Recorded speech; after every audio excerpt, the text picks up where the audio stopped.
uma boa galerinha aí. Falou, ó, deixa gravadinho que esse daí a gente vê com carinho. Estamos aí de novo. Fechou. Então já comecei a gravar, né? Já iniciou a nossa gravação aí. Primeiro eu quero dizer boa noite para todo mundo, mais uma vez, né? E a gente está aí mais uma edição da brincadeira que a gente está acostumando fazer aí a cada 15 dias aí, chamada Mundo Subhumano da Agilidade, né? Que falar de coisa boa, acho que todo agilista ele fala dos cases de sucesso. Todo cara tem um case de sucesso, né? Mas o negócio é um pouquinho diferente quando a gente está no front, né? A gente não tem tanto sucesso assim e a gente tem que ter muita cicatriz no meio do corpo, né? Então, o mundo subhumano é basicamente para isso, para a gente começar a brincar, a falar sobre alguns temas aí e provocar. O mais importante é a provocação, né? A gente até criou aí o termo um debatinar, né? Que é um debatinar, é um debate com webinar, né? Para a gente estar sempre brincando e apoiando aí a galera, tá? Pessoal, me apresentar rapidinho, né? Meu nome é Silas, tá? Basicamente esse é meu pedigree, né? Eu sempre falo, mas eu sou um vira-lata por natureza, né? Então não tem muito jeito, né? Aí ficar falando, que eu fiz isso, cara, não fiz nada. Até hoje eu estou aprendendo muito e apanhando bastante, né? E temos aí o nosso grande mestre Cris. Fala aí, doutor Cris. Bem, tô aí apanhando da vida há bastante tempo, né? Tem dia que a gente cai, tem dia que a gente levanta, tem dia que a gente levanta o irmão também.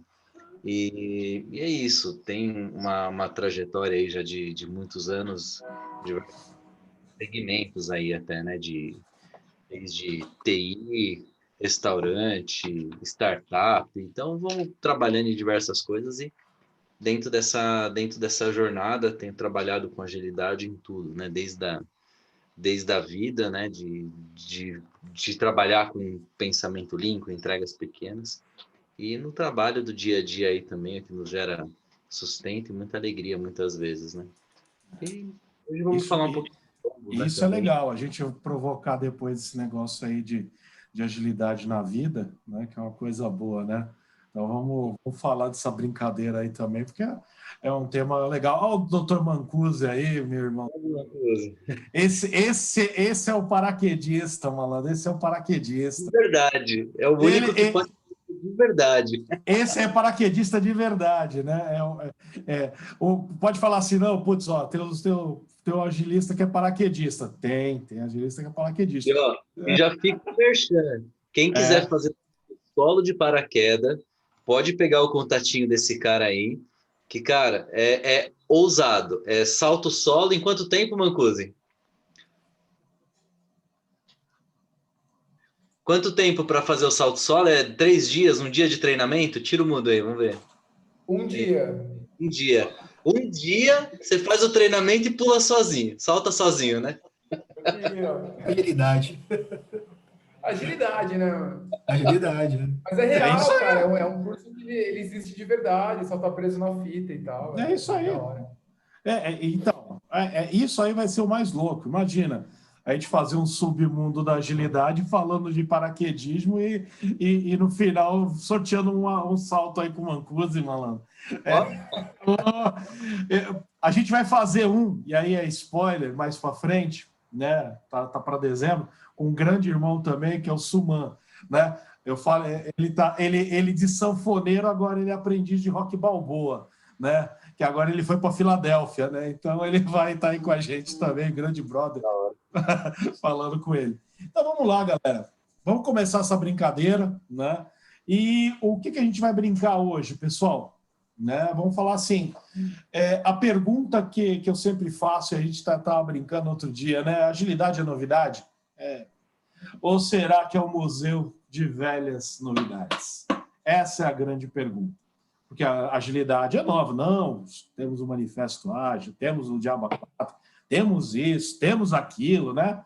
De onde vem essa porcaria? É novo esse bagulho de agilidade? esse termo agilidade. E o mais interessante, agilidade deveria se chamar agilidade.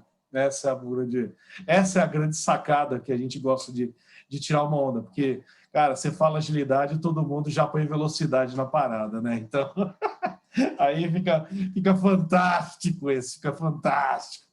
E vamos começar, né? Vamos começar com o fogo no parquinho, né? O que não te contaram, né? Como a gente fala de agilidade, né? Vamos começar com essa brincadeira. E aí, pessoal, eu quero deixar muito livre para o Cris falar, e lógico, vocês vão falar. A gente vai abordar temas que são antigos e aplicá-los no dia a dia, tá? Então, vocês vão se assustar talvez com alguns termos aqui, com algumas coisas aqui. Eu vou achar engraçado, no mínimo tem que ser isso, mas o foco principal é o conhecimento, né? Eu deixo sempre para vocês, né? O foco, ele é conhecimento, né? A gente não pode esquecer os itens que passaram e o que temos hoje, né? Então, a gente precisa sempre estar renovando. Então, eu começo falando vamos começar a falar só dessa frase aqui de Platão, né? Eu sempre gosto de deixar claro, né? Que desde o século V a.C., né? Platão, Aristóteles e outros filósofos, eles já refletiam sobre um monte de coisa, né? Como aprendizagem, como memória, como motivação, você entendeu?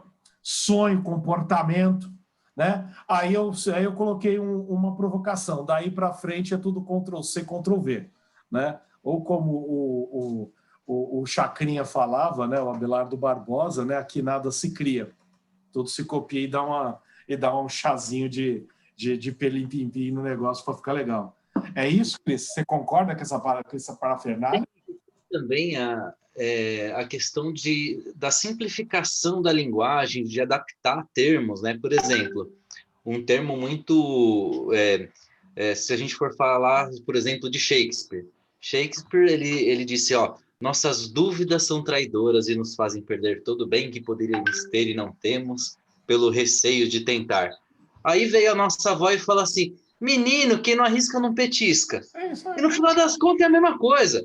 Então, minha avó dizia Shakespeare numa linguagem usual. Então, muitas transformações que a gente acaba vendo de filosofia, de aplicação, história, no final das contas é uma adaptação de linguagem, é um Ctrl+C, Ctrl+V com temporal translator ali, né? Perfeito. Isso eu acho mais legal, né? Às vezes eu brinco também. Isso a gente vai falar um pouco mais para frente. Essa tradução para a nossa realidade ela é muito importante, né? Mas a gente não pode esquecer que a tradução ela não pode cair nesse conceito, né? Concorda que a gente não pode pensar em conceito de reducionismo? Por que eu coloquei o reducionismo, gente? Reducionismo aí é um conceito que basicamente filosófico, que ele tem aí como uma teoria dizendo o seguinte, cara, tudo é um conjunto de teorias, né, que, a grosso modo, os objetos eles são fenômenos aí que tem um significado complexo, pode ser sempre explicado de uma forma simples. Pronto. Isso é o reducionismo, né? A gente vê isso daí bastante na agilidade, concordam comigo? Ou não? A gente não tem que fazer reducionismo na agilidade? Sim ou não? E aí, como é que fica? Quando o cara fala assim, não, eu já fiz uma implementação ágil. Não, é fácil, já fiz na empresa tal, eu conheço como fazer implementações ágeis, vai ser tranquilo. Vocês já escutaram alguma coisa assim? Não, esse desafio aí eu conheço, não tem problema. Como é que vocês olham isso aí? Como é que vocês enxergam essa visão reducionista da coisa? Que uma coisa é ligada com a outra e está pronto. É uma mania aí, que ainda mais a origem do Lean trouxe alguns reflexos de padronização, né? Então, para coisas materiais, não há muita complexidade. Sim, tem uma certa complexidade em você padronizar trabalho. Então, quando a gente olha para um trabalho que é intelectual / humano, você falar que vai padronizar um trabalho, sendo que as tuas ferramentas, o no Lean tá lá, você tem parafuso, porca e uma chapa. Aqui não, você tem pessoa A, pessoa B, área B, área C, hierarquia.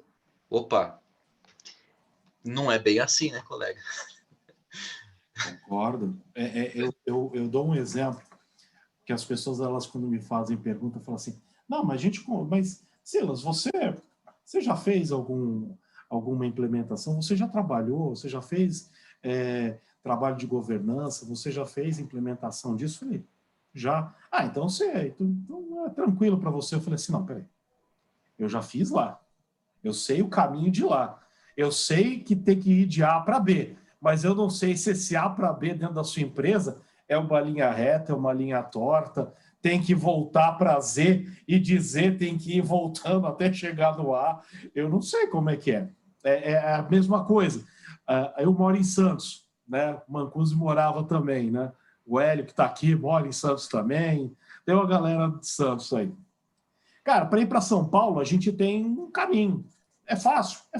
Mas pede para ir para São Paulo por outro caminho. Por exemplo, não, cara, você tem que ir por outro caminho. Acabou. Você até sabe onde é que São Paulo fica, mas começa a já ter outra visão, você já vai se sentir perdido. Não, cara, aí, ó, você tem que ir. Você não pode ir de carro, você tem que ir para São Paulo, não pode ir pela Imigrantes, nem pela Anchieta, mas tem que ir para São Paulo. Cara, acabou o mundo. Eu sei onde é que São Paulo fica, mas, né, uma frase que eu gosto bastante, ela é nova, e ela rebate isso que a gente está falando, né? O Simon Sinek, vocês conhecem Simon Sinek, né? Ele é o cara do Golden Circle lá, aquela coisa bonita que o cara fez. Cara, os clientes são pessoas, os profissionais são pessoas. Então, se a gente não falar de pessoa, então a gente está com algum problema. Dentro dessa reflexão de trajeto, né? Então, no final das contas, a gente conhece os cenários que eles...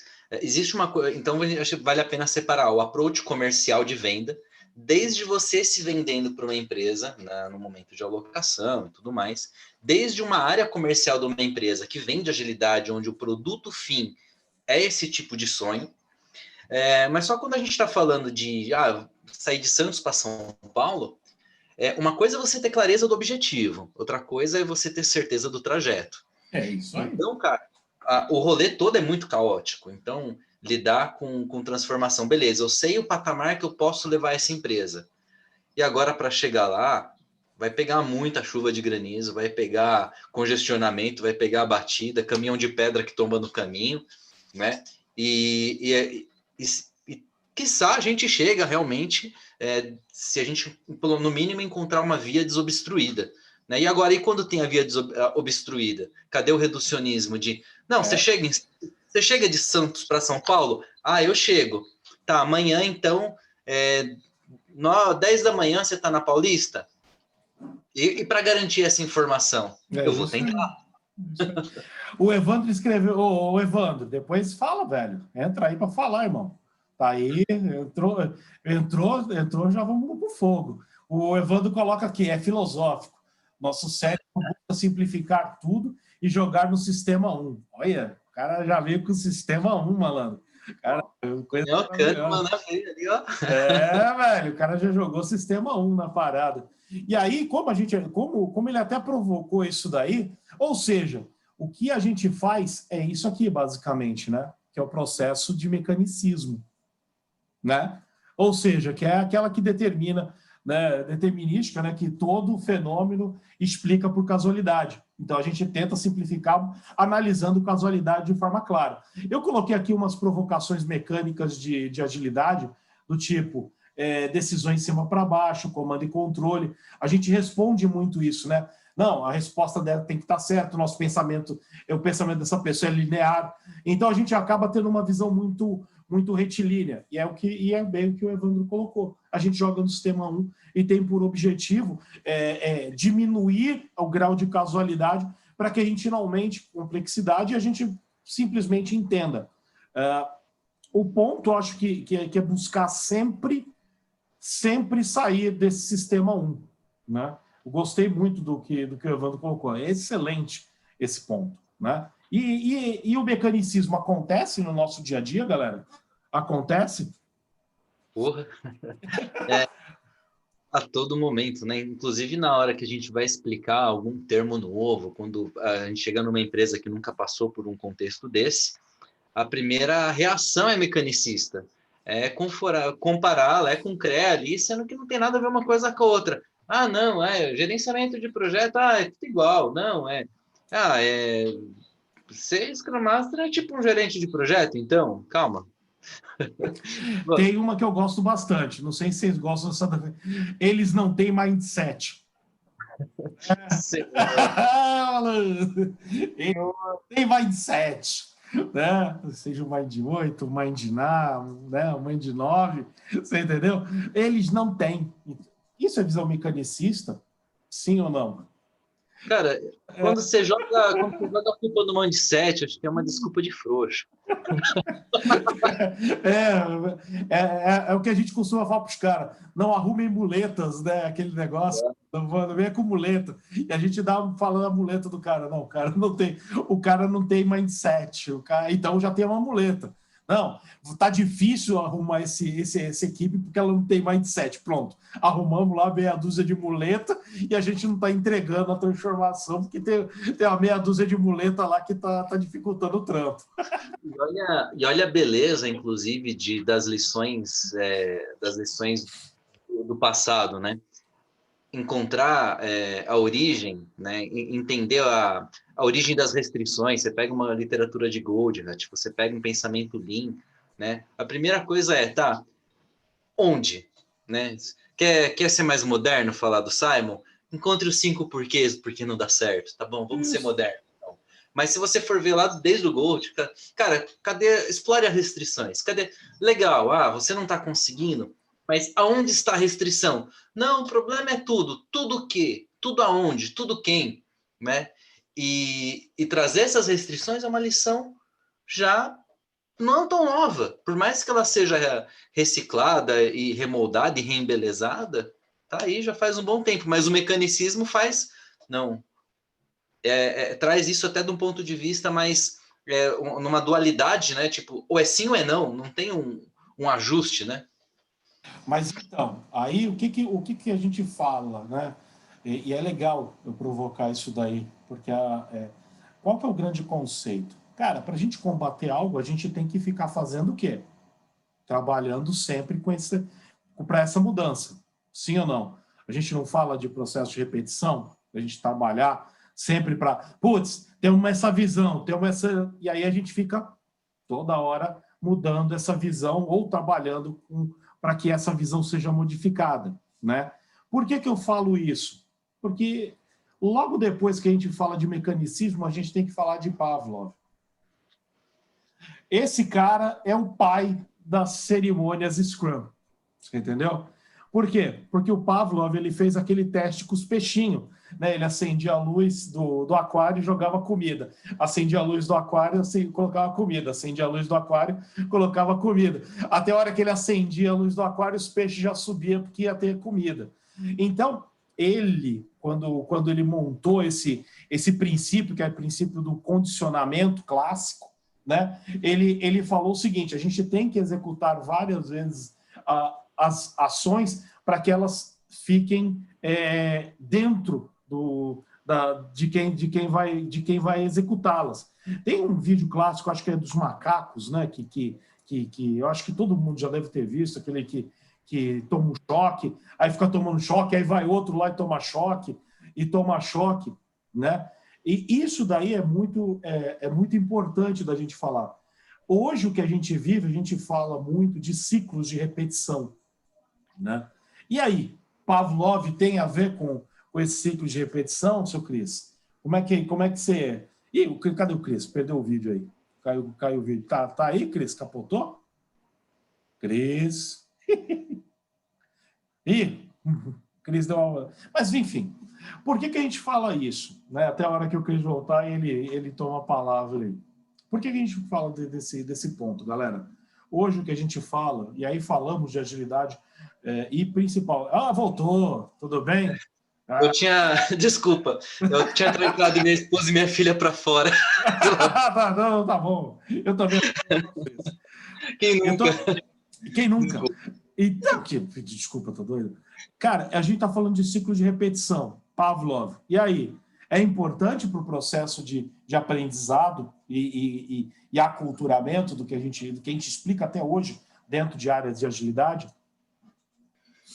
E será que isso não tem uma relação também, inclusive, com a tentativa de padronização?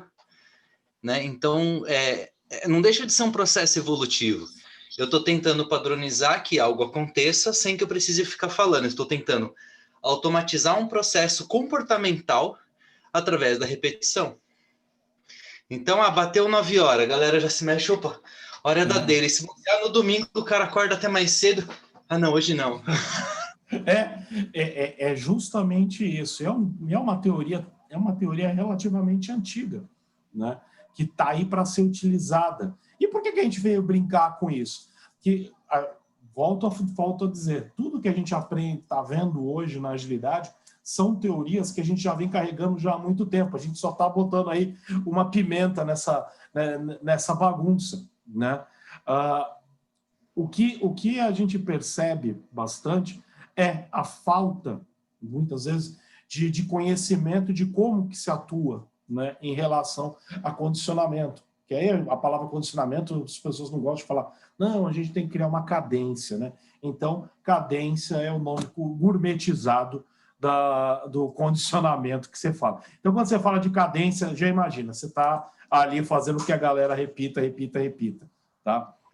Tá acendendo a luz e pondo comidinha. É sempre aí. Então você tem sempre que pensar no peixinho. Acende a luz, mas tem que fazer de forma gourmetizada, como a gente falou, cadenciada, né? Tem que fazer ali. Aqui em contraponto, tem isso é um benefício também, assim como quando a gente começa nossa própria vida, novos hábitos, né? Isso ele tem um papel importante. Quanto mais a gente está dentro de uma ideia de reaculturamento, eu preciso mudar toda mudança, né? No próprio o livro do Daniel Kahneman, ele explora bem esse assunto, que é justamente essa questão. Alguém dando retorno. Deixa eu ver aqui. Quem está aberto? Não, Boa. já está fechado. Então, assim, até o próprio Daniel Kahneman, ele traz essa visão sobre essa questão de como que o comportamento pode ser mudado. E ele fala que a cultura muda, o comportamento muda dentro de algum tipo de impulso, de algum tipo de sentimento, seja ele bom, seja ele ruim. É necessário que eu tenha algum tipo de impulso para que eu provoque a mudança de comportamento. E muitas vezes, utilizar a ferramenta de Pavlov para que você adapte um sistema que é complexo porque é composto de pessoas, ele tem funcionado tanto para métodos ágeis, para métodos tradicionais, para mudança organizacional, para reaculturamento. Então, porque existe sempre um questionamento, mas por que eu vou fazer uma mudança de layout?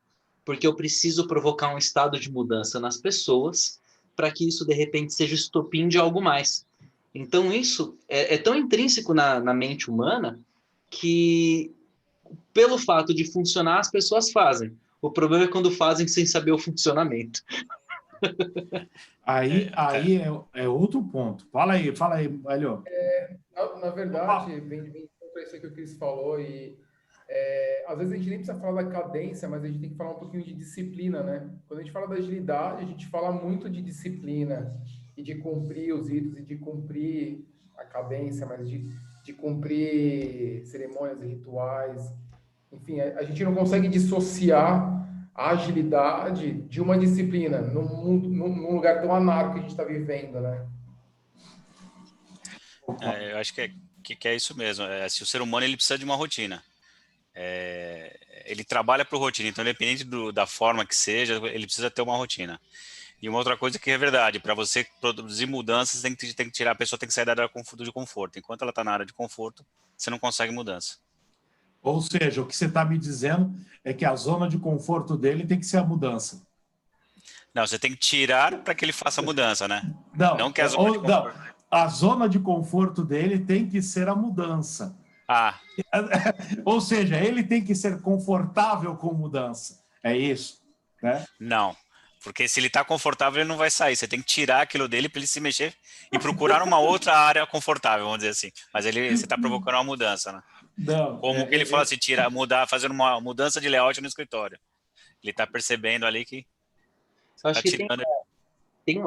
gostei desse ponto, porque olha só, a gente trabalha como agente de mudança e eu acho que o Silas foi até um pouco além. Será que a gente consegue trabalhar as pessoas para que a mudança seja algo natural? Porque olha só que curioso, você pega a própria aceleração, né?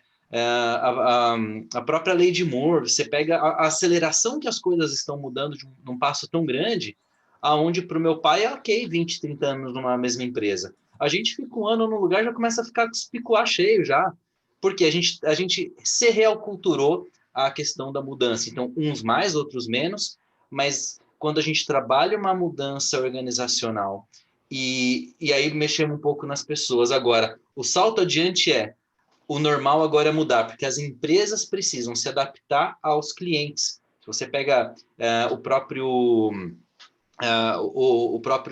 os próprios frameworks de mudança que trata de customer experience, jobs to be done, é isso, as empresas precisam se adequar ao cliente, o cliente muda toda hora. Logo, é o caos de tirar todo mundo o tempo inteiro da zona de conforto. E agora, será que a gente dá conta de preparar as pessoas para estar mudando o tempo inteiro? Tem uma... Pode falar. Fala aí, Fernandes. Pode falar. Não, eu achei muito interessante isso aí, porque eu também vou provocar um pouquinho agora, Bom. né? Porque eu acho que a mudança, ela é um status para a evolução.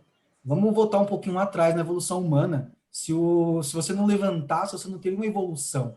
Eu tenho uma frase que eu gosto muito de Charles Darwin, que ele fala, não sei se tu me conhece, de que o ser que sobrevive não é o mais inteligente, o mais forte, mas aquele que está adaptável a mudanças. Então, ou seja, aquele ser que se adapta a vários ambientes e realmente leva a mudança como uma qualificação para aprendizado, ele sobrevive.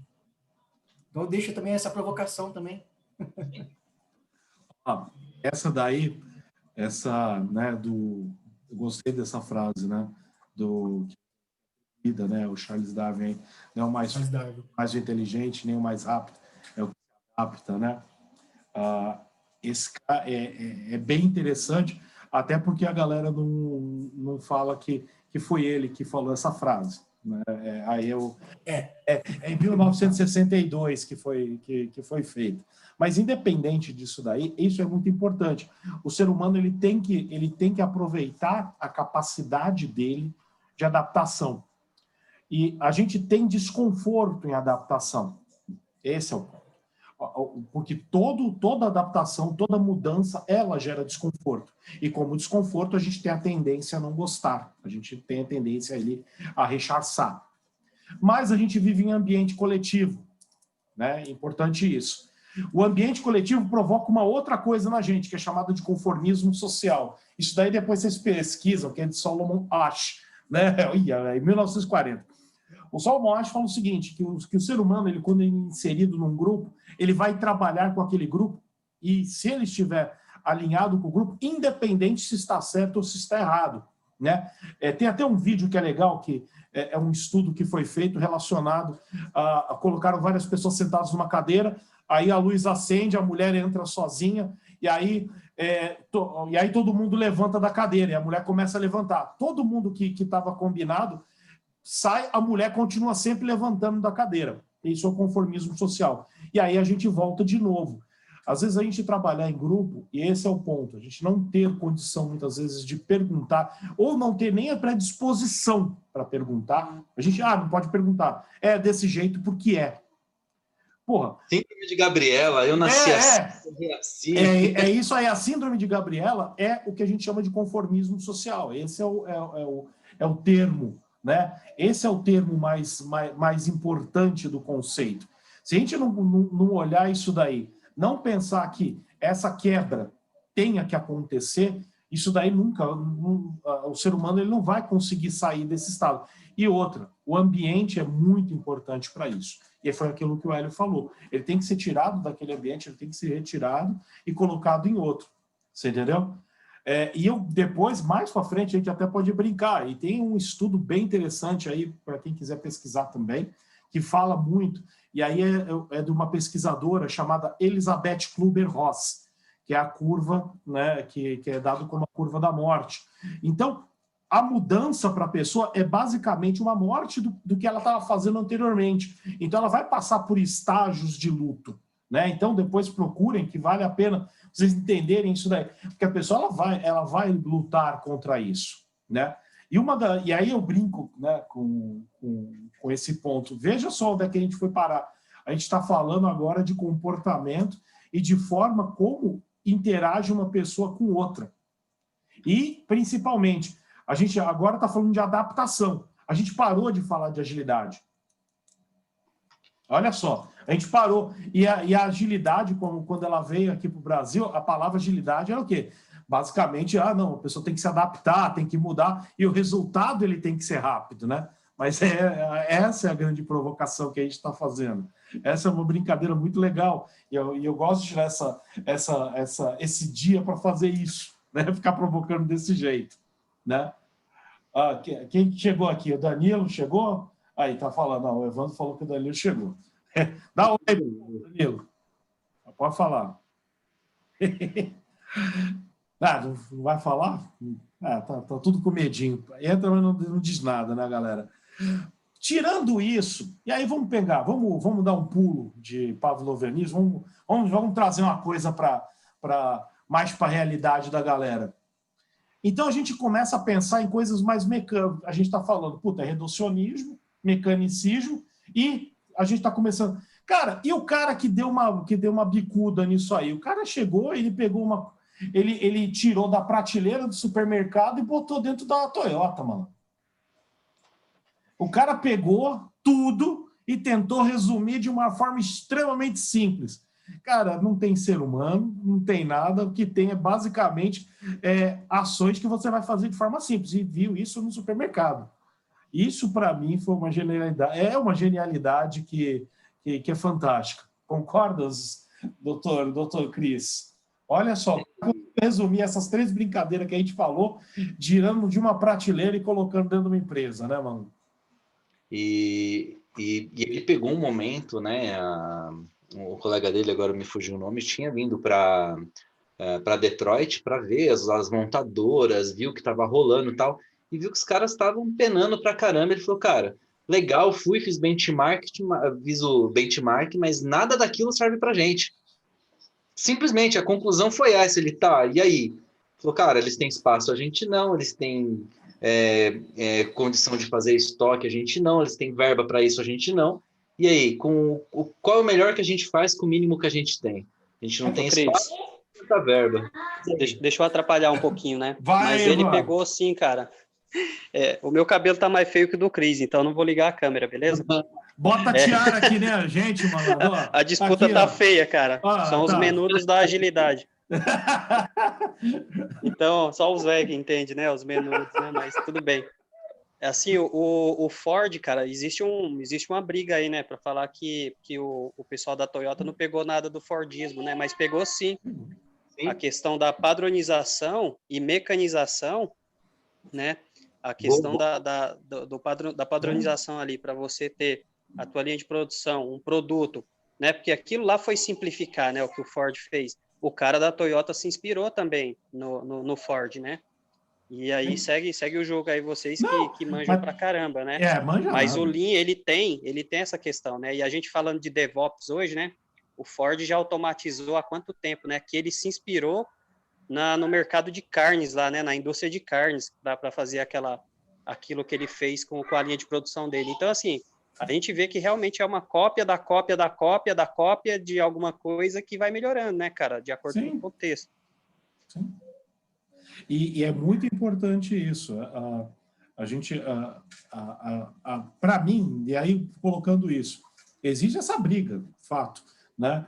falar de Fordismo e falar que ela não trouxe nada é mentira. É a mesma coisa que a gente falar do Fayol, né, e simplesmente resumir o negócio. Não, eu não gosto de comando e controle. Porra, você destruiu um pensador que é o pai da administração, que falava de planejamento, organização, comando, controle e coordenação, e botou o cara, falou assim, não, o cara não presta para nada, né? Não, e tem mais uma polêmica, cara, o pessoal fala hoje, né, de trabalhar por propósito, né, você ser reconhecido na sua empresa e tudo mais.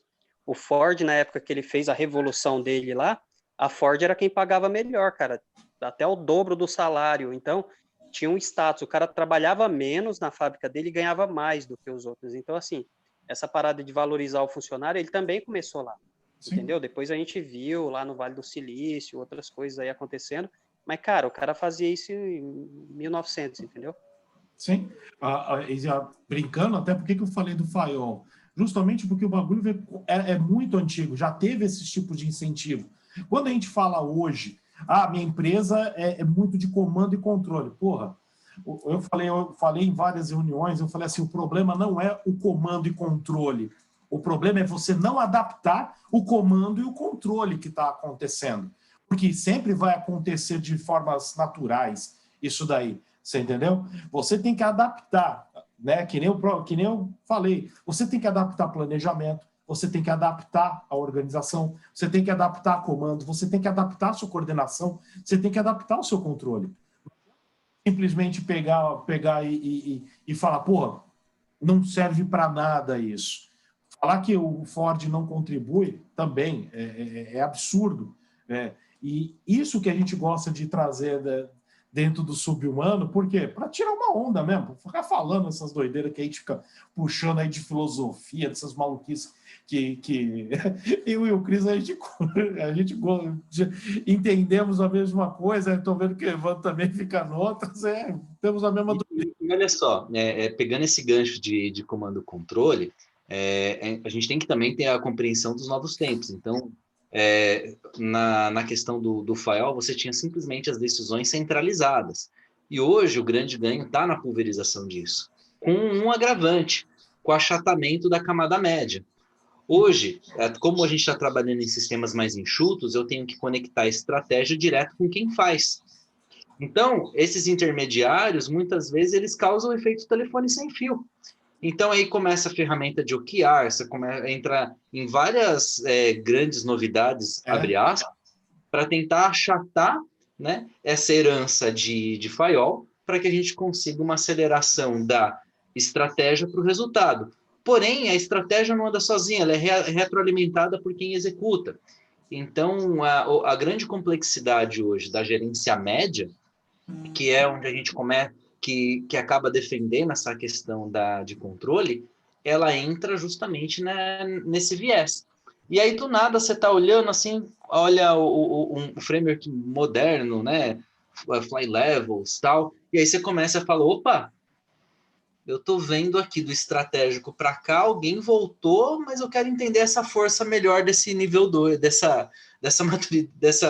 desse grau 2 aqui. E aí, como fica, né? Diz aí. Perfeito. Isso eu acho que é a grande sacada. A gente falou nesse começo, né, nesse início, de sistemas, ou seja, de sistemas que originam e prometem que vão melhorar a tua linha de produção, que prometem entregar, e principalmente como que a gente deve avaliar a pessoa que está do nosso lado. Né? A gente veio trazendo isso daqui desde o começo, e aí eu vou provocar com outra coisa, né? Que é esse cara aqui, não sei se vocês sabem a quem que ele deu origem, a ciência do artificial, de 1969. Alguém quer chutar de quem que ele deu, quem que ele pode ter dado origem a essa brincadeira? Porque até agora a gente falou de organização, falou de pensamento, falou de relações humanas, relações entre pessoas, formas de tomada de decisão, né? E essa daqui, quando isso daqui apareceu em 69, galera, ele revolucionou, de certa forma, o como a gente enxerga o desenvolvimento de algo.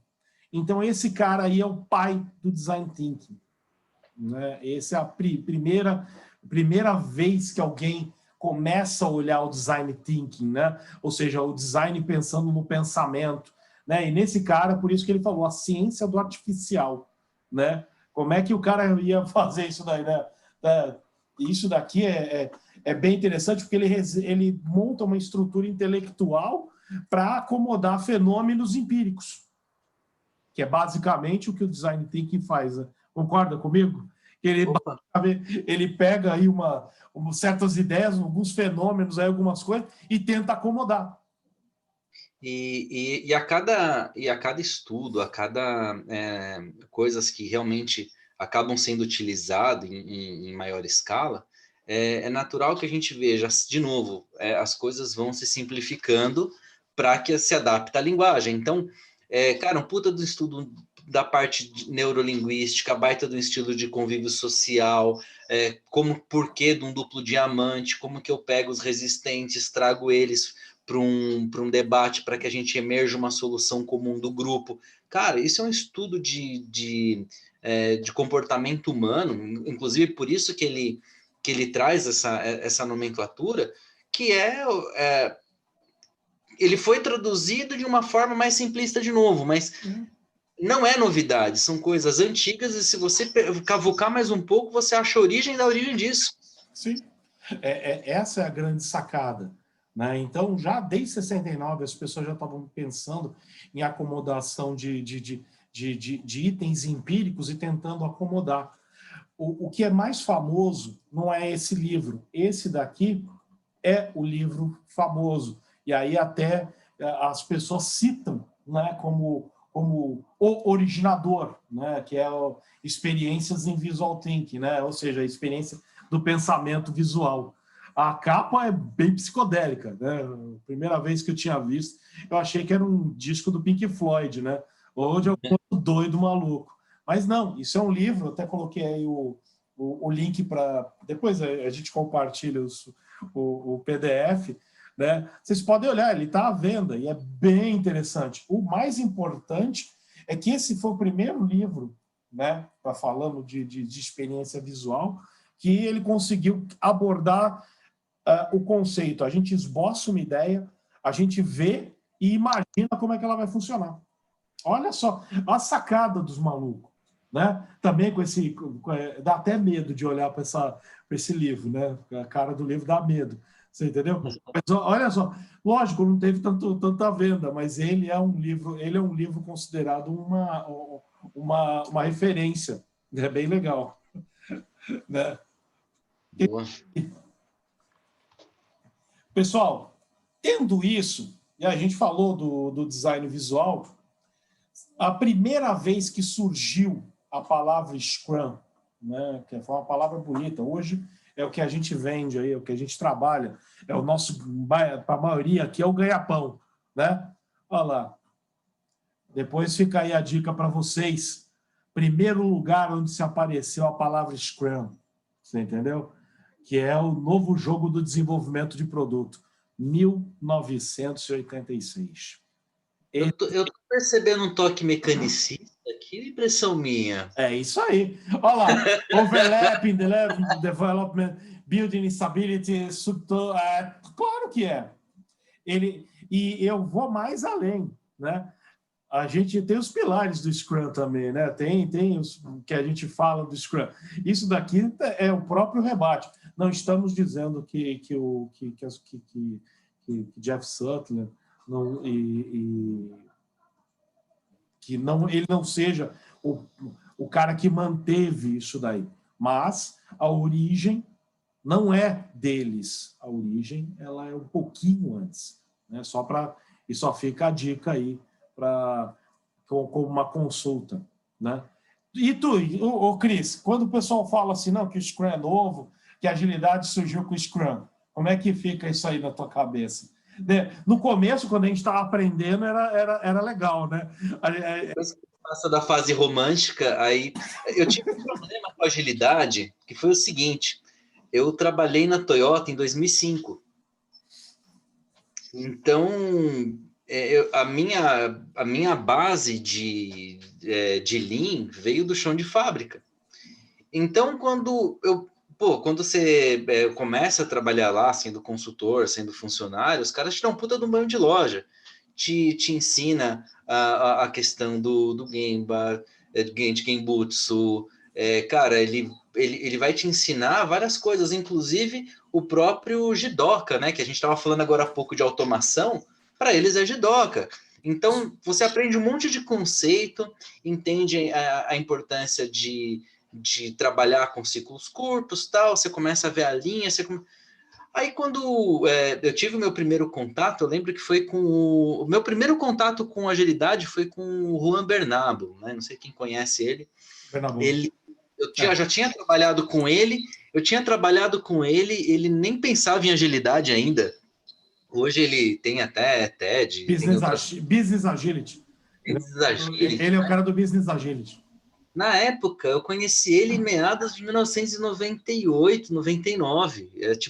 A pegada dele era desenvolvimento de software, ele nem falava de agilidade ainda. E calhou de eu trombar com ele e tal. Ele, não, tô trabalhando com ágil. Cara, a gente foi almoçar junto, ele falou, eu entendi. Que novidade esse cara tá me falando? Que vantagem, Maria? Como eu ganho dinheiro com isso? Isso daí todo mundo já conhece. Eu fiquei perplexo.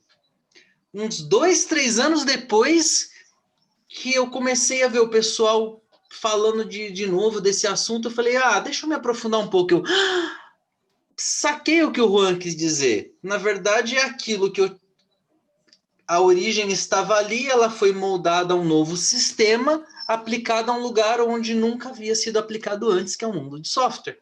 Mas ele já estava lá. Ele só não estava sendo aplicado lá. Mesma coisa. Você pode ter uma caneta em casa, mas se você não usar ela no papel, ela sempre vai ser uma caneta na prateleira. É justamente isso. Ela não deixa de ser caneta por causa disso, né? Sim. Agora, essa daqui é a caneta de coleção, não pode usar, tá? Aí resolveram tirar da prateleira e falaram, vamos rabiscar agora. Vamos zoar, vamos bagunçar um pouco. Esse material é bem legal, né? Que quando ele saiu na Harvard Business, e o mais interessante é que são 2 japoneses, né, que fizeram essa teoria, né, que escreveram, né, que é o Takeuchi e o Nonaka, né? Eles falam sobre o processo do Scrum, como ele é, né? É bem interessante essa visão, né? E eles também falam bastante de produto e desenvolvimento focado em entregas e entregas de valor. Vale a pena vocês, quem não teve a oportunidade de dar uma lida e conhecer, é bem legal é um texto aí relativamente grande, né? Mas uma meia hora de leitura vocês conseguem, ele é bem legal. E o mais interessante, ele fala de coisas que até hoje são difíceis de se ver em alguma empresa, né? Mas ele citou isso daqui. Né? Então, o nosso Scrum, né, o nosso bom e velho Scrum, né, ele basicamente ele surgiu daí. Né? Ele surgiu com essa ideia, né, de fazer acondicionar de forma mecânica 6 itens para que você consiga entregar melhor um produto. E aí é o nosso conceito da visão mecanicista voltando dentro do nosso padrão. Tendo isso como base, outro que a gente gosta de brincar, né? Falo do 14 vezes 12, né? 14 vezes 12 princípios, né?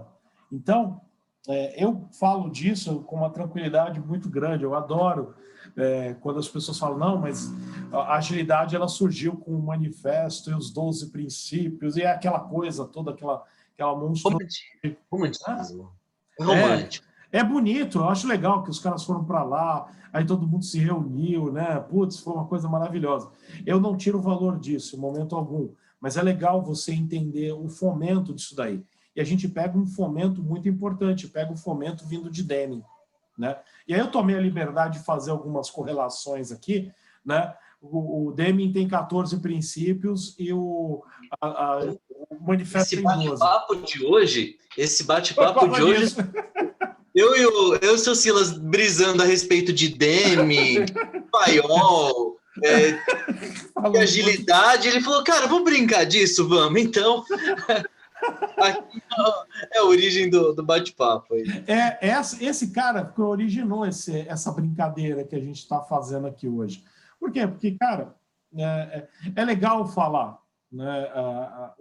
Eu gosto de falar de agilidade de uma forma mais louca e mais lúdica, né? Porque viver a agilidade é um pouco mais complexo. A gente talvez não consiga exercer e não consiga exercitar tudo que a gente treinou para fazer. E então a gente fica treinando de outras formas, né? E olhar as origens é uma das coisas que me faz meus olhos brilham, dá uma olhada. Não é à toa que tanto eu, tanto o Silas, a gente tem formação em filosofia. Pega dois retardados que gosta de saber a origem do pelo do ovo do osso do cabelo que nasceu do mapa. Cara, é basicamente o legal dessas brincadeiras que a gente costuma fazer, costuma tirar de onda, né? É tirar isso daqui. Isso daqui vai para você, isso daqui não é para ler, mas é sacar que um cara, né, que a gente costuma falar, quem dá palestra, ou quem já foi em palestra, todo mundo fala do Deming. É uma coisa maravilhosa. O homem está lá, já descansou, mas toda hora estão cutucando o caboclo lá, botando uma foto dele, botando uma frase dele, você entendeu? Deixa o caboclo dormir. O cara, não. Olha... Ele não era autor de autoajuda, não. O cara, coitado, tá lá e todo mundo enche o saco do caboclo. Mas fala assim, não, e tá lá intocado. Não, o cara deu origem para uma coisa que é extremamente importante que a gente vive hoje. Você entendeu? A gente vive coisas coisas que ele costumava falar, né? Desde 1950, aí, com os livros que ele fez, até 80 e lá vai fumaça. Cara, é tudo basicamente o que a gente está passando. Por isso que ele se tornou você vê em toda palestra tem que ter uma foto do Demi, malandro. Se não tiver, tem que ter uma foto do Demi. Ou do Drucker, né? Bota o Drucker lá, que o Drucker também tem. Bota o Drucker lá, que esse cara. Botou o Drucker, você já fala assim, o cara já é um palestrante nível 2, malandro ali. Botou o Demi. Tá entrando junto. O Simon Sinek tá entrando no rolê também, viu? Tá disputando com nossos 2 metros. Olha só. O Evandro, manda frases desse aí tudo. Ford, Drucker, é isso aí mesmo. Aí a galera já fica, né? Aquele negócio, né? Pô. Puta, tem É da hora que a galera nunca nem pegou um livro, mas pega a citação, mete lá na apresentação, só que, mano, é bizarro. Tem pouca credibilidade, né? A gente é tudo pé de chinelo, a gente não tem tanta credibilidade. Você rouba uma credibilidade dos caras desses, mas, nossa, esse manja, hein? Eu tava rindo aqui, velho, que acho que eu vou começar a colocar uma frase e meter Sila Serpa. Que é isso? Bicho, vai dar problema isso, bicho, você vai ser cortado de empresa. Porque, cara, tem gente que, porra, velho. Eu sou chato. Mas aí era aquilo que a gente tava conversando, né, Silas? Pô, é perfil, né? É perfil. Eu vou colocar e quem vai me contratar já vai saber quem tá ali de onde tá vindo, né? E cuidado, velho. Eu não sou muito bem visto com isso, não, velho. Cuidado. O Evandro colocou aqui, eu mando frase desses caras tudo. Ford, Drucker, Demi. É autoridade, cara. Tá certo. Mas por que a gente não coloca a frase aí dos pais aí da agilidade? Por que a gente não coloca da Mary Popendiek, do John Popendiek também, que fizeram lá? É uma coisa engraçada. Pouco a gente fala de autoridades, sim, que deram origem. Eu estou só brincando, tá? Estou te provocando, Evandro. A gente coloca assim, mas a gente tem outras autoridades que muitas vezes a gente acaba esquecendo também, que fazem parte de um processo muito importante. Não que eu tenha apreço pela Mary e pelo John Popendiek, não é esse o ponto, você entendeu? Mas tem várias autoridades. E o mais interessante, aqui no Brasil, a gente tem autoridade também. Tem o cara que está criando o Management 5.0, velho. Então, não sei... O cara já vai ser processado, o cara tá até virando, provavelmente vai virar processo, né? Os Management né? Eu Então, vou ali me matar, já volto. não, é o que tem para hoje. Ah, tu viu o 4.0, mas tem o cara do 4.0 também já falou que agora é o Gestão 5.0. Pode procurar, depois dá uma bugada aí, ver se vocês acham Gestão 5.0. Coisa maravilhosa, malandro, coisa linda de Deus. Você entendeu? A gente também pode fazer um framework 4.5. Não, ó, vamos apavora. Silas, Gestão não. espacial, acabou. Justiça seja feita, né, cara? A gente tem nome sim foda brasileiro. A gente Tem, tem vários caras aí, vários tem, caras autorais tem. aí. E assim, um cara que a gente pode falar, além dos nossos chefes, né, Cris? Assim, o Massari, o Fábio Cruz, caras Sim. que tem ali uma autoridade e tal. A gente tem o Caroli, cara. O cara tava lá nos Estados Unidos, na mesma época que criaram o Design Sprint, o cara tava criando lá a parada dele do Inception, entendeu? Então, assim, cara, são caras que as pessoas respeitam pra caramba, Sim, né? é importante. E a Eu gente... falo brincando, só desculpa te cortar, eu falo brincando para provocar, porque, e você sabe disso, Evandro, eu tenho muito apreço por todos que você falou, e a gente conhece eles, a gente tem conhecimento, tem convívio com essas pessoas. O problema é que aqui, e a gente vê na maioria das redes sociais e no convívio que a gente tem no dia a dia, pouco essas pessoas. O Abu, perfeito, o Abuzito, cara fantástico, cara fantástico. E poucas pessoas são citadas, tá? Desculpa aí, Evandro, perdão. Pode falar aí. Evandro, sai do mudo aí. Sai do mudo, Evandro. Cadê o mudo? Era isso mesmo, só pra gente... Né, a gente usa muita referência externa mesmo, e tem cara fudido aqui que trabalha com a gente, né? Sim. Cara que representa muito bem. Tem muito ilustre desconhecido, inclusive, né? Tem caras Cara aí. com puta resultado, né? Que é o principal, que ninguém fala, né? Resolvendo problema grande aí, ajudando empresas realmente a sair do buraco. E o cara não aparece nesses eventos aí mainstream, entendeu? Sim. Porque, entrando nesse aspecto de evento, eu tenho visto em evento mais sobrenome gourmet. Ah, é o fulano da Vivo, é o fulano da não sei o quê. Nada contra Vivo, nada contra Itaú, nem contra ninguém. Mas assim, entra por causa do sobrenome. E aí você pega caras que são muito, muito fodas, numa consultoria talvez não tão conhecida. Ele é um o cara faz case, faz um monte de coisa, só que quem leva é quem contratou. Então tem algumas coisas aí que acho que até o propósito dessa discussão é trazer um pouco desse submundo mesmo. Sim. Então, pega caras que são fodaços, que são consultores, que estão ali nas trincheiras, estão se lascando o tempo inteiro, e aí quem que leva o troféu? É o cara lá, não, o fulano da Vivo, o fulano da... Tô falando Vivo aqui só para generalizar, Não, tá? claro. Tá, é o nome da... Eu tô com um panfleto da Vivo aqui na frente, então veio na cabeça. Então, no final das contas, você tem lá várias pessoas, ou você tem um cara muito especial que fez, só que ele não vai aparecer na foto, não. É aquele cara, segura aí, tira uma foto nossa. E o cara... Ok. Faz parte. Leandro, também, né? Só responder o negócio aqui, o Mancuso. O Leandro comentou aqui, mas isso acontece com todas as profissões. Sim. Verdade. Acontece. Você pega um cara que fez um designer da Nike, um puta de um tênis fudido, não sei o que lá. Sim. Ele é só um designer, ele não vai aparecer. Então, eu acho que isso realmente bem colocado, Leandro. Faz parte mesmo de todas as... É que aquele negócio é o submundo de qualquer emprego, de qualquer trabalho, de qualquer. E a gente, como trabalha com agilidade, e o objetivo era trazer o submundo mesmo, começar a puxar e trazer isso daí. Fala, Mancuso. Não, eu ia falar que o nome aparece de quem puxa, né, a transformação e tal, e acaba que é o owner daquele projeto inteiro. Então, não tem muito o que ficar. E o que acontece no submundo da agilidade é que a gente vê cada vez mais se criando nichos das consultorias ou das empresas e tal, e não acontecendo esse relacionamento que devia ser rico, né? Outro dia eu estava conversando com o Cris disso, né? Tem tanta gente boa espalhada, mas que a gente não se reúne para fazer um fórum que seja mesmo em outro nível. A gente se reúne, aí estamos falando de Scrum. Aí a gente se reúne, estamos falando só de assuntos sempre básicos. em fóruns Amway, de uma consultoria vendendo um curso. Isso acontece lá na Reflex também, né?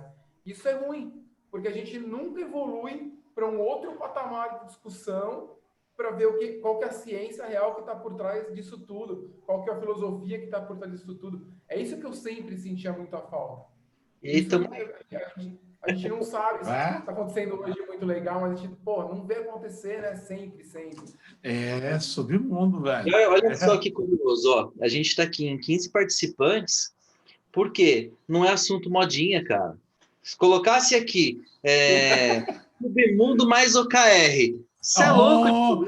Olha, não. Submundo mais métricas da agilidade. Não, É isso. Oh. É o quê? A galera, poucos estão na maturidade de uma discussão de falar de Deming, de falar de origens, de falar de Lean, de que nem aconteceu até agora. Poxa, e aí? O Toyota trouxe ou não trouxe coisa? Não, puta, ele puxou um negócio do Fordismo. E é papo aberto, é papo de gente grande. Agora, vamos falar de modinha? Cara, sai desse evento, bota lá no LinkedIn, tá rolando um monte de coisas que, dependendo do nível que você tá, tem coisa que já deu. Você já, porra, mais do mesmo, vou ali, cansei.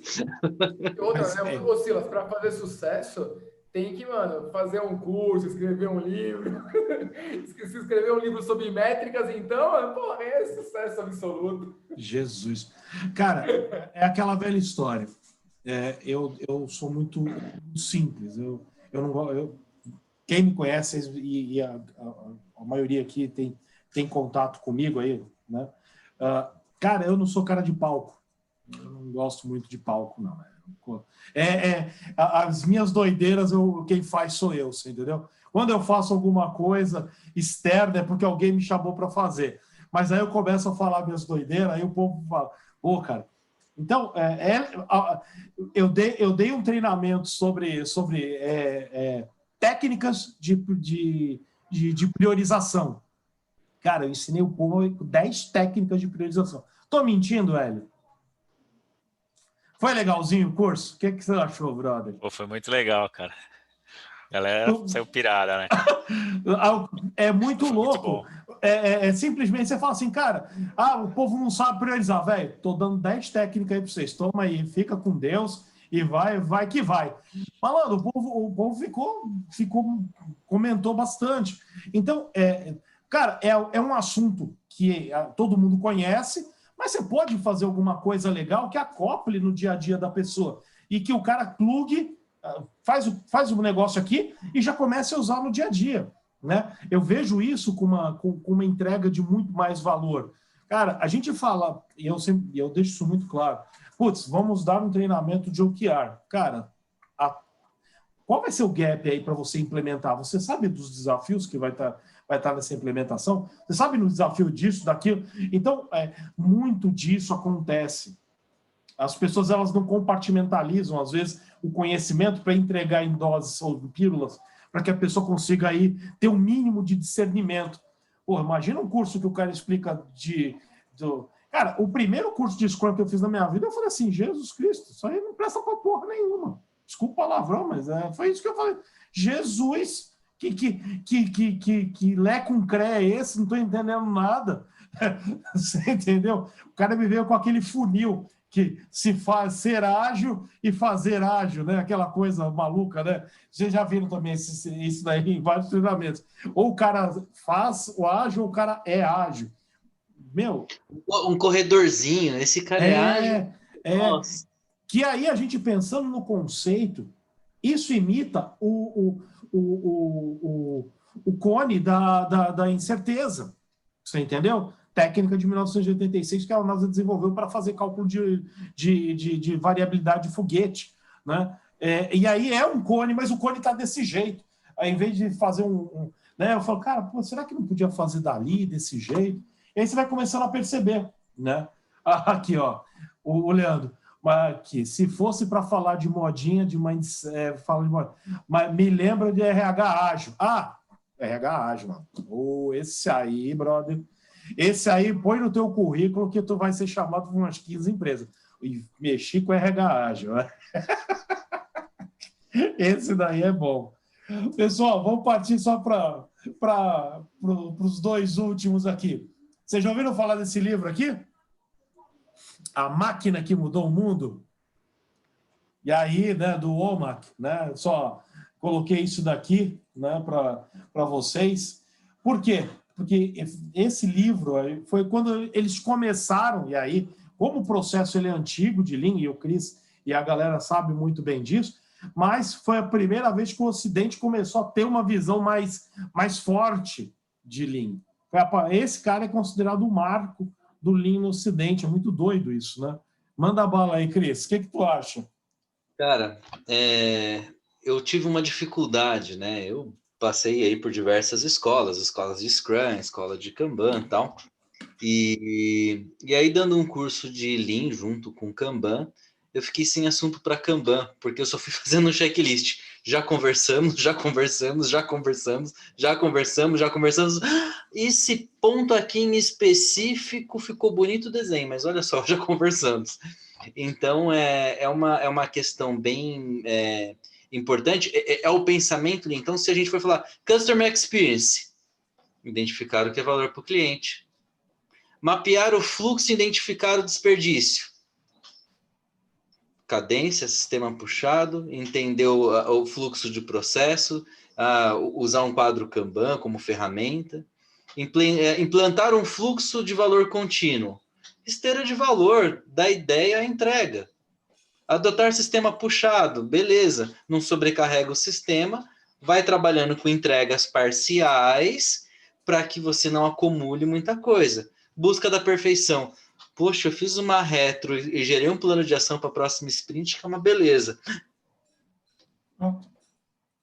Então, assim, é difícil não identificar, né? Então, quem já leu livros mais antigos, livros mais velhos, de alguns temas, assim, que caíram no gosto popular, qualquer literatura que você lê depois, rola um certo tédio. Tem um livro aqui, até que Napoleão Hill, Lei do Triunfo, um puta de um livro bacana, que tá até encapadinho, livro de cabeceira. A maioria dos livros de até hoje, de desenvolvimento pessoal, invariavelmente, caramba, o Napoleão Hill disse isso em 1920, tô vendo de novo, né? Então você pega alguns mais novos ali, você fala, poxa, e esse paralelo acontece com várias literaturas de gestão de projeto. Rola com Deming para o mundo atual, rola com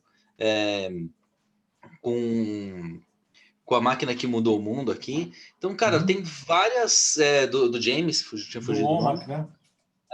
Então, assim, cara, é isso, é conseguir achar a origem da informação e você construir tua própria jornada. E aí entra numa maturidade que poucos estão preparados. E o Churrari? Ai, meu Deus. Quem pode se dizer a regra? E ó, aí é bom polêmico, né? Porque tem gente que fala que o originador do Churrari é um idiota, né? E isso daí é bobeira, né? E aí é mais discípulo e aí fala frases do Bruce Lee, né? Eu gosto bastante, porque o Bruce Lee também era um filósofo, né? Mas também quebrava a cara de todo mundo, mas tem gente que gosta de falar que o Churrari não presta, mas que você tem que se moldar como a água, né? Não ser copo, né? Já vi isso daí numa palestra uma vez, um treinamento, diga-se de passagem. O cara xingando o cara que fez Churrari. Mas, enfim, o legal disso daí é que a gente não pode, e eu gosto dessa frase, né? Essa frase, ela vira, você pode encontrá-la na Bíblia em algum momento, mas é uma frase japonesa, né? Que é basicamente, existem dois cães em mim, né? Um bom e um mau, né? Qual que vai ganhar? Basicamente, aquele que você alimentar. Então, cara, quem alimenta mais é o que vai. Por que eu falo isso? E eu trago isso daí para o nosso dia a dia. Hoje a gente vive uma guerra aí do que é melhor, né? Se é Scrum, se é Kanban, se é isso, se é aquilo. Cara, a dica, basicamente, que eu dou, eu acredito que vocês, se quiserem, podem alimente todos esses cães aí, cara. Fique alimentando todos eles, não fortaleça todos, porque vai chegar uma hora que vai entrar em choque. Estou sendo bem claro. Conheça, galera, porque o mundo ele vai precisar que você, quando você entrar na empresa, vai precisar que você saiba aí trabalhar com eles. Isso é muito importante, galera. Isso é uma dica, tá? Então, fica a dica, né? E, Cris, para finalizar, esse é o que deu origem realmente ao Scrum. Podem procurar.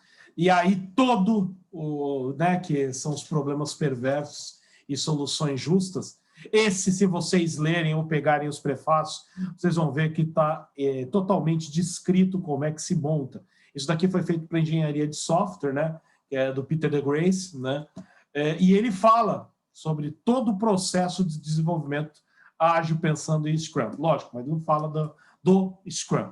E aí é bem interessante, porque você pode procurar aí algumas referências, e pode procurar esse cara aqui, dar uma lida, vocês vão falar, putz, tudo a ver, o cara pegou e escreveu, né? E o legal é que o Sutherland, ele faz referência, às vezes, a esse livro.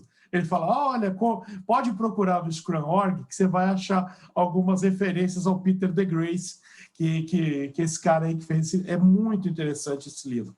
Vale a pena vocês conhecerem também, que é uma outra origem também. E eu falo do submundo porque o Scrum, ele é, lógico, é o nosso ganha-pão, mas é importante saber que o nosso ganha-pão ele já teve outras roupagens aí, né? Concorda, seu Cris? Tem até um outro ponto, né? Agilista raso, a gente tem um monte. Não foi uma, não foi duas e não foi três. Foi várias vezes que eu já, trabalhando até com capacitação de Scrum Master, você chega na empresa, o cara não tinha lido nunca, inclusive o Scrum Guide. Tá? Então, vamos falar do básico do básico. A gente está falando de origens, a gente está chegando numa esfera mais ampla, de entender, de não ser raso, de ter profundidade. Então, passo 1. Beleza, então como não ser raso? Aí a gente aí entra numa questão da sede pelo conhecimento, da busca pelo conhecimento, de querer saber cada vez mais, né? Então, minha filha de 10 anos está passando por isso. Ela está, acho que no 5º livro do Harry Potter e está maravilhada. Nossa, um monte de coisa que não estava no filme, eu tô adorando, eu vejo não sei o quê. Falei, porra, que da hora. E dentro dessa mesma analogia, a gente tem lá um pedaço que está no Scrum Guide, aí você olha um livro, nem que seja o Arte da Fazer o Dobro na metade do tempo lá, ok, aprofundou um pouquinho mais, você já achou elementos que não estavam lá, achou mais elementos. No final das contas, é um conjunto de conhecimento, de prática que você está alimentando, que vai te tirar de uma cilada no dia a dia. Então, assim, são o livro, né? Há quem diga também, tem uma frase que fala que o livro são nossos mestres mudos, né? Você está procurando os mestres que catalogaram sua história dentro de uma literatura, e esse mestre vai te guiar para algum problema, para alguma solução, que pode ser, inclusive, para o teu ganha-pão, ou por que não para a tua própria vida pessoal, né? Quantas vezes eu já utilizei esse conhecimento de gerenciamento de projetos, de agilidade, dessa questão de inter-relação para solucionar problemas do dia a dia, né? Não muito distante. Se vocês olharem aqui, ó, é uma matriz de priorização. As coisas que eu preciso fazer, desde trocar uma lâmpada até escrever um curso novo, vai para essa matriz de priorização, dificuldade, retorno e como que eu vou fazer isso.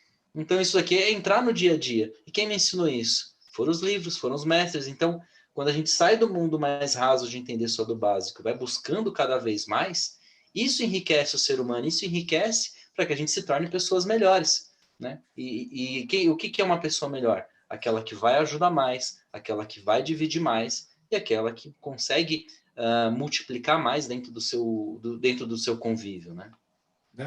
Cara, eu falo do menudo da agilidade, né? Aí o Mancuso, seu sacana. Não, Rodrigo Hilbert não é referência para ninguém, tá? O cara não tinha nada para fazer, construir uma casa para o filho, o cara cozinha.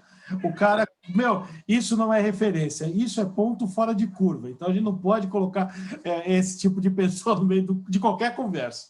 E se ele entrar para agilidade, o cara, em 2 meses, o cara está escrevendo best-seller. Então tira esse cara de perto, por favor, tira ele de perto, que já está muito cheio o nosso panorama. Ai, galera. Galera, o objetivo hoje, tá? E aí eu quero finalizar com vocês dizendo isso. Nosso objetivo hoje era, no mínimo, trocar ideia, bater papo e dar uma risada, tá, gente? É chato quando a gente simplesmente vai para algo e às vezes não nos surpreende, tá?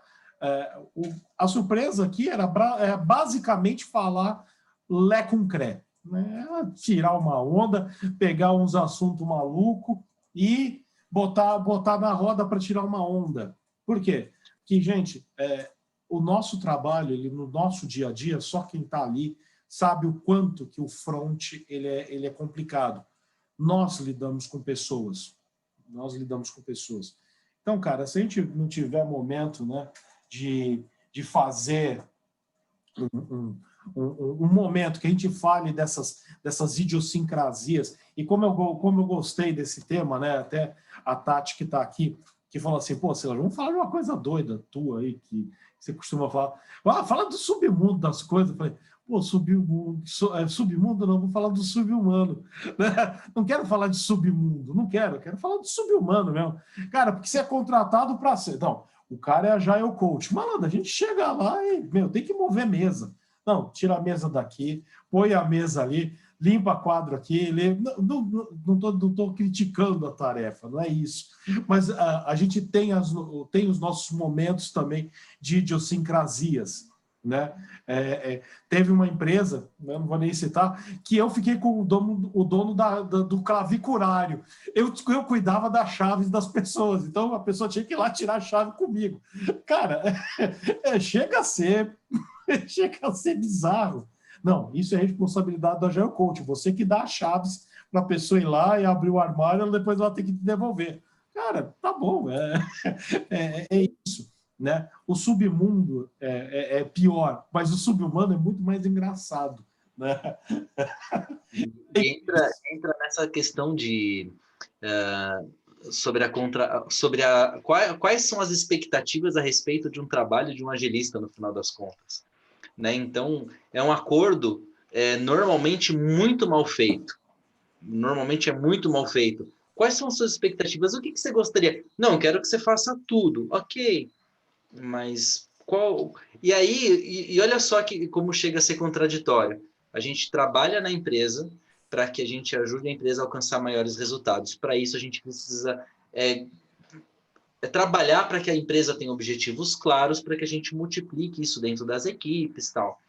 Só que na nossa relação humana, de humano para humano, nesse sub-humano, no acordo de trabalho inicial, muitas vezes é difícil chegar num acordo, né? Quais suas expectativas? E aí, claro, se você for trabalhando isso a cada ciclo, se você tiver um bom alinhamento no cliente ou na empresa que você está, chega para o teu líder, quais as suas expectativas? A cada 2, 3 meses? Porque isso pode mudar, inclusive, de acordo com que de acordo com o que você vai conhecer na empresa e que a empresa vai te conhecendo, né? Mas um acordo mínimo de trabalho é bom. Não é à toa que existe políticas explícitas, definition of done, definition of ready. É porque o bagulho funciona. E aí acho que vale a reflexão de fazer isso com a gente também, dentro das organizações, né? Perfeito. Faz todo sentido. Essa parte do sub-humano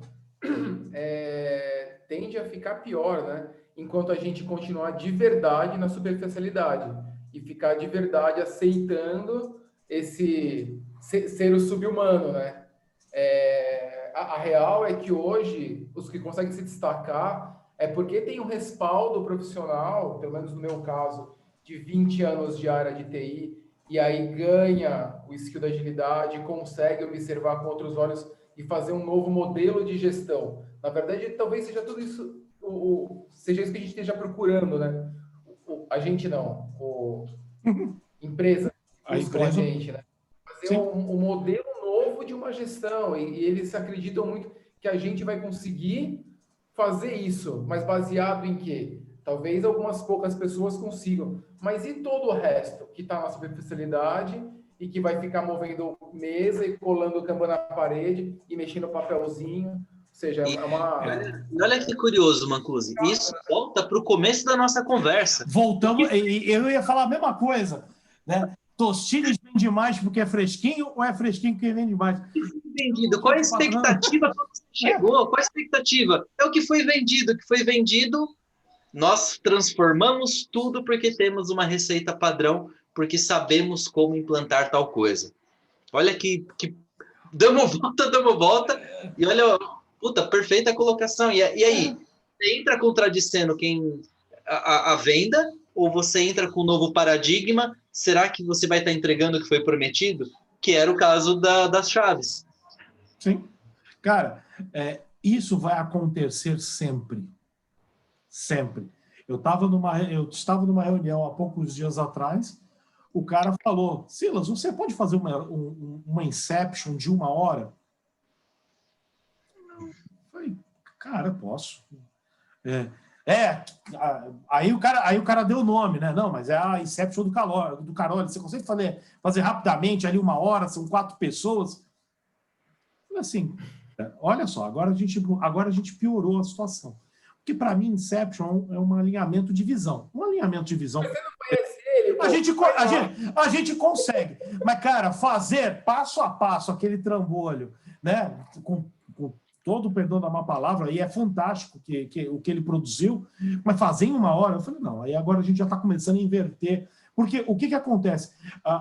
As pessoas, hoje, elas basicamente estão indo pelo rótulo, né? Então, Inception, quando eu falo Inception, para mim, eu me considero um cara relativamente maduro, né? Para mim, Inception vem do RUP, né? Que é o alinhamento de visão e entendimento de expectativas da visão. Para mim é isso. Cara, perfeito. Quando o cara falou assim, quando ele botou, sorte que o cara colocou o nome, né? Não, eu falei, não, aí já mudou. Não, mas você falou que dá. Eu falei, então, vem daqui tal coisa. Ah, é mesmo? Não, eu pensei que ele tinha criado. Eu falei, não, olha, aqui é o RUP da IBM, lembra? Ó, isso aqui é uma... Aí expliquei para o cara. Então, a gente vive muito, muito isso hoje, né? A gente vai rotulando. Não, Agile Coach, cara, não sei o que o cara vai fazer, só sei que o povo lá está contratando, vamos botar uma meia dúzia aqui dentro e bota esse povo para trabalhar. O que eles vão fazer? Não sei. Deixa esse povo lá trabalhando. Estamos falando hoje desse mimimi e tal, mas isso já aconteceu 10 anos atrás, 20 anos atrás, com gestão de projeto tradicional. O gerente de projeto era contratado com um peso gigante para fazer um projeto gigante e tinha que ter um conhecimento gigante, mas na verdade fazer o quê? Cronograma, ficava perguntando quem está fazendo o quê, e tinha os bons? Tinha, mas tinha uma centena de mané que não está fazendo nada. Vou fazer uma analogia. Vou fazer uma analogia. Quando uma pessoa contrata um tradutor intérprete, é porque ela não sabe o idioma. E aí, como você sabe contratar um tradutor intérprete sendo que você não consegue, se você não sabe o idioma? Olha a complexidade de contratar um agilista. Você tem que contratar alguém que conheça de algo a qual você não conhece. Então, o que você busca? Você busca uma indicação. Ah, tem consultoria X, consultoria Y, consultoria Z. E aí, ele é um bom intérprete? Ah, eu acho que sim, mas eu não sei falar o idioma dele, eu contratei ele para falar o que eu não sei falar. É a mesma coisa. Então, é uma questão muito delicada, porque a empresa ela não sabe agilidade, ela quer contratar alguém que saiba. Então, aí entra, inclusive, essa dificuldade de estabelecer um acordo de trabalho, porque ela não sabe estabelecer um acordo de trabalho porque ela não sabe idioma. É tenso. E aí só para finalizar, galera, só para... Não, termina, Mancusi, aí eu encerro. Não sai dessa sala, hein, Cris? Porque senão eu perco meu emprego, porque eu chego lá e posso falar o que eu quiser, que tá beleza, e aí se as pessoas sabem isso que você acabou de falar, como me complica. Mas tudo tem um prazo, né? Você vai falar o que quiser por um tempo, até a pessoa vai perceber, opa, não tá dando resultado, aí, meu. E aí ela já tem experiência para contratar outro. Aí que tá, ela começa a saber o que não dizer. Isso. Eu tenho certificado da Scrum, sei lá o quê, Scrum Colégio, e eu tenho Um monte de selinho. A gente tem muito mais facilidade em saber o que a gente não quer do que o que a gente quer. E Então. com o passar do tempo, lidando com esse idioma, e você começa a perceber os trejeitos, opa, eu acho que esse cara não está traduzindo muito bem, não. E aí você começa a saber o que você não quer. Bom ponto, Hélio. E passa um tempo. E quantas empresas eu já entrei consertando um viés do idioma que foi implantado não tão bom, né? Então, e eu já fiz merda também, tá? Eu já implantei coisa que outros tiveram que limpar, tá? Não sou perfeito, não, tá bom? Todo mundo Quem aqui aqui, deixa rastro.